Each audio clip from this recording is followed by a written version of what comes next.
Hey, what's going on, guys? This is Emis, and today I'm actually going to be reviewing Torrential Tribute. So why is this card really played all of a sudden, and in the OCG nobody really cares about it? So in the TCG it's really good, and it has a lot of applications against a lot of decks and also can be used in a lot of decks. So I'm going to try my best to figure out why is this really good, which decks can abuse it the most, etc. Like what are the best applications. So before we start, friendly reminder to like and subscribe because it motivates me a lot to keep making videos like these. Yeah, let's jump right into it. Alright, so for starters, it's a normal trap, obviously, so you can obviously trap trick into it, which does matter in case your opponent, let's just say, uses something like a Monster Reborn or a Virtual World effect in the hand. You can go trap trick into Torrential, and then on resolution, Torrential destroy the entire board. You can Lilith into this. Lilith is actually really good in quite a lot of decks, being able to just get access to one normal trap card from 3 normal traps that you reveal to your opponent. They can be the same, so if you actually play traps as 3 ofs, well, you're actually benefiting as much as you possibly can from that. And Trap Trick only forces you to play the normal trap as a 2 of. And then also there's Fury of Kaishi Ryun or something like that. The weird monster that Mako Tsunami played back in the days, alright? So this is a normal spell that searches for Torrential once per turn, which kind of sucks already. And also in the graveyard you can banish it to protect your water monsters from being destroyed, I believe only by card effect once, and it's all of your water monsters in one shot. So if you're playing something like, I don't know, Plunder Patrol or yeah, why is this the first thing I think of? But also Paleozoic, and yeah, I can't really think of a lot of water decks out there. But yeah, basically if you use that in this deck, well, the Torrential is pretty much going to be one-sided, which is, I guess, kind of cute. It's kind of weird to search a Torrential in front of your opponent. You're searching like a trap card in front of them, so you're pretty much telling them like, oh yeah, by the way, I have a trap card, just try your best not to play around it, which is kind of whack. But to be fair, Torrential is one of those rare trap cards that even if your opponent knows for a fact that you have it, it's still a devastating card because it's really hard to play around it. Like, obviously, eventually, one day, you'll be forced to normal summon or special summon monsters if you want to win, so there's kind of no way around it. Like, you really have to commit into the card,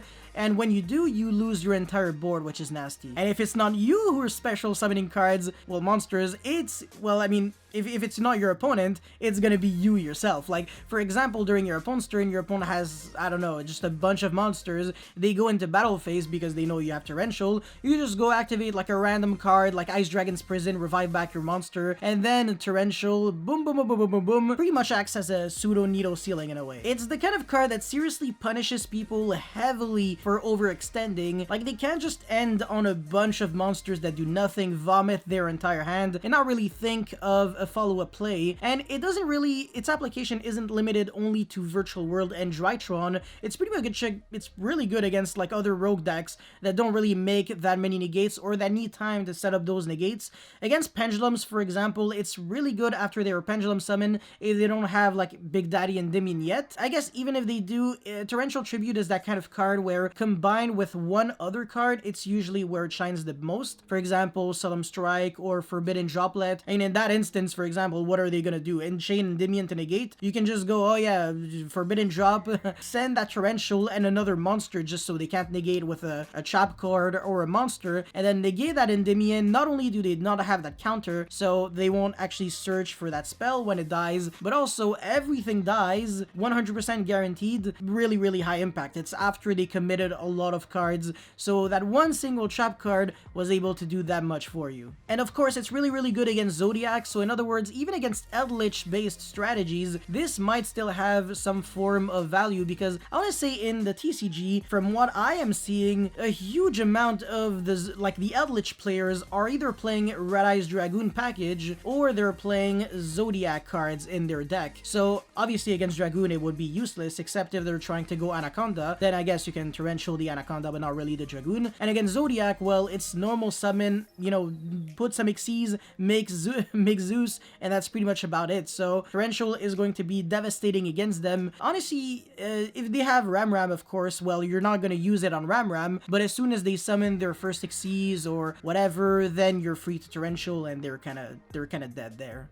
Oh, and by the way, just letting you know, you can actually Torrential multiple times in one chain link. Basically, the way Torrential Tribute works is as long as the very last thing to happen was the summon of a monster or monsters, destroy all monsters on the field. So it's kind of how when effects can miss timing, but Torrential is kind of a trigger effect. So it's a weird, it's a trigger effect in a trap card that can only be activated while you meet, you know, the conditions. So it's hard for me to explain, especially since I'm not a judge, but I do know how this functions. And a lot of people were really caught off guard because they would go just summon a bunch of monsters and then their opponent would be like, okay, bottomless trap hole, but only like one or two of them could get bottomless trap hold. So they were like, I mean, whatever, I'm just still going to negate. There's nothing that you can do after that. And then they were like, okay, yeah, chainlink 3 Torrential Tribute, and people were like, wait, what? You can do that? Yeah, Torrential Tribute can literally be used in chainlink 5, 7, 10. It's kind of like how Mirror Force can also be used multiple times in one chain. I mean, in one attack, actually. One attack declaration, you can go Mirror Force, they go negate, you go Mirror Force again, and yeah, that's pretty sick.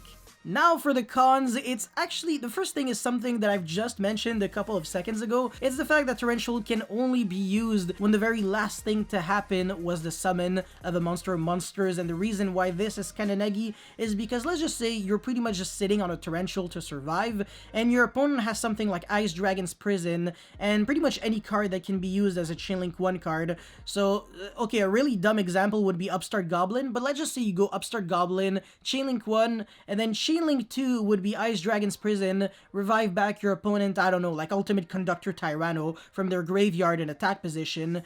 You can actually attack for game there, and your opponent cannot Torrential Tribute you whatsoever, because once again, the last thing to happen really was Upstart Goblin drawing you a card and giving 1,000 life points to your opponent. Technically, the last thing to happen was your opponent gaining 1,000, but you get what I'm saying. I'm just trying to vulgarize this as much as I possibly can. Well, I mean, you probably already saw this in the past with, you know, like Paleozoic trap cards. If you were around back in 2016, Paleozoic trap cards can only be summoned in Chainlink 2 or higher because they have to be responded directly to a normal trap card being active. Well, sorry, actually, it's pretty much any trap card being used in Chainlink 1. Obviously not counter traps because, you know, we're not talking about Altergeist resolving in a separate chain link. We're talking about Paleozoic traps directly chaining their effects to the trap card itself. So since the trap in question, X trap, is used in Chainlink 1 and the Paleozoic in Chainlink 2, it pretty much inherently dodges Torrential Tribute, and by the time you get to Toad, you already have a negate, so if they do use that Torrential, it's actually against them because not only do they recycle back a water when you send Toad or you send another card, but also you steal their Torrential, and obviously you're playing a trap deck, so you're pretty down to steal Torrentials if you're playing Paleozoic.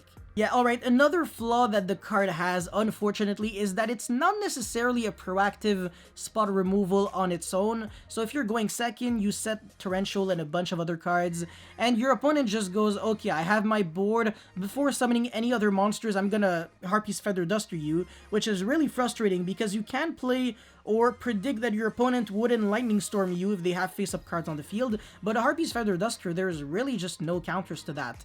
Well, I mean, there's no soft counter to it, like strategy-wise. Obviously, there are a lot of hard counters in the form of Anti-Spell, Imperial Order, Solemn Judgment.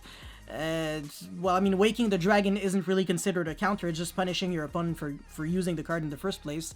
But yeah, once again, you know what I'm saying. And it would be nice if it was kind of just proactive, like Needle Sealing, Dragma Punishment, Compulse, etc. But of course, it would have been overpowered, obviously, if it just said, yeah, just at any point, destroy all monsters on the field. Hell no. That would have been like a quick play spell. Dark Hole obviously would have been broken, and thank the Lord we don't have that. And as a matter of fact, Torrential was limited for the longest time, and now it's actually back to 3. Well, I mean, now, just still a few years ago, but it actually does make quite a lot of change. I mean, it's a huge difference because of the fact that if you play a trap card at more than a 1-of, instantly it becomes trap trickable.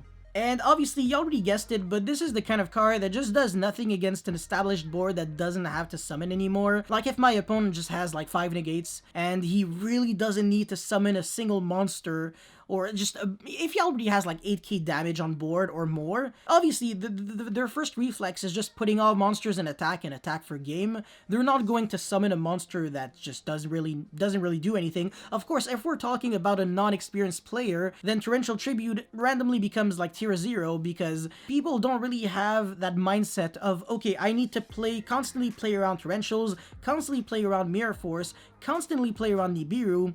More often than not, when you see like a casual player or a beginner player, they're kind of just going to do every single mistake in the entire dictionary pretty much at once. So they're going to summon like 10 times where they don't have to. They're going to randomly start summoning a bunch of monsters.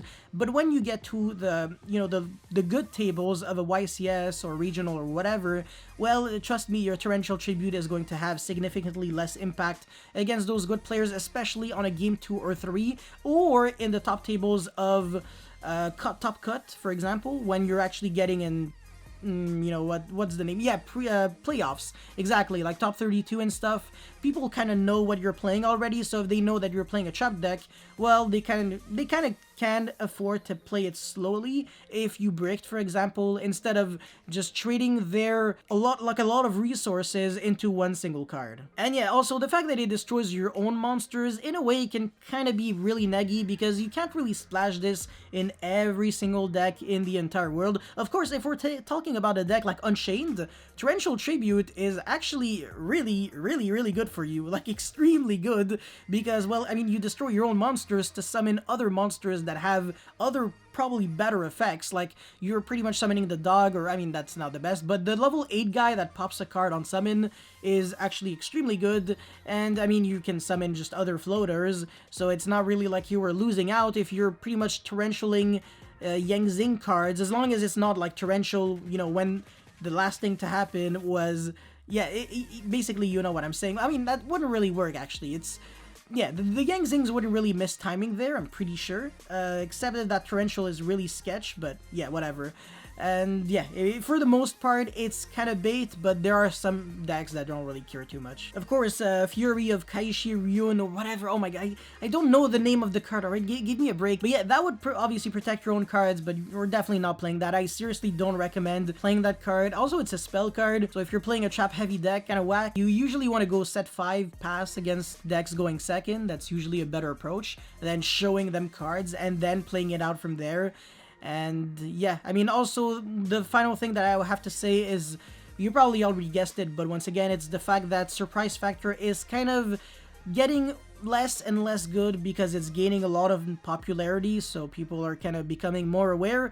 But if you can take advantage of this, or at least use this video to kind of extrapolate from my lesson and kind of just start, you know, analyzing cards and trying to see if they could be good in the future, instead of just being like, okay, is this card good right now? Yeah, sure, I'll play it. Or not, I mean, whatever, I don't really have to care too much. So that's the main reason why I do these videos. It's kind of to have a library for people to reflect upon in the future. So they're going to be like, okay, yeah, sure, this card was good in the past for a reason. Maybe this could actually be viable right now. So that's all I had to say for this Torrential Tribute card review. If you guys have any comments or feedback or suggestions, let me know in the comment section below. Don't forget to like and subscribe because it motivates me a lot to keep making videos like these. And that's pretty much it. Thank you for watching. I'll see you next time. Peace.